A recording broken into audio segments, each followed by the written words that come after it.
नमस्कार, आपण पाहत आहात सह्याद्री न्यूज, आवाज महाराष्ट्राचा। राष्ट्रवादी काँग्रेसचे प्रमुख आणि उपमुख्यमंत्री अजित पवार आज पुणे दौऱ्यावर आहेत। येथील एका कार्यक्रमात काही कार्यकर्त्यांनी अजित पवारांचा कार्यक्रम बंद पाडण्याचा प्रयत्न केला। त्यांनी अजित पवारांसमोरच गोंधळ घातला। हे सगळे कार्यकर्ते प्रहार संघटनेचे असल्याची माहिती आहे। प्रहारचे अध्यक्ष बच्चू कडू मागील काही दिवसांपासून आंदोलन करत आहेत। त्यांच्या मागण्या मान्य कराव्यात यासाठी प्रहारच्या कार्यकर्त्यांनी अजित पवारांच्या कार्यक्रमात धुडगूस घालण्याचा प्रयत्न केला। या प्रकारानंतर कार्यक्रमस्थळी असलेल्या पोलिसांनी प्रहारच्या कार्यकर्त्यांना ताब्यात घेतलं। या कार्यकर्त्यांनी बच्चू कडूंना न्याय द्या अशा शब्दात जोरदार घोषणाबाजी केली आहे।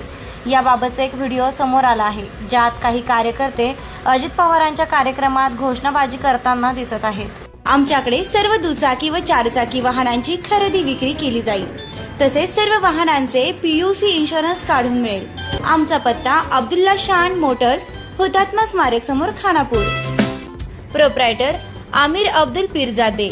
मोबाईल क्रमांक 9975 79 79 76।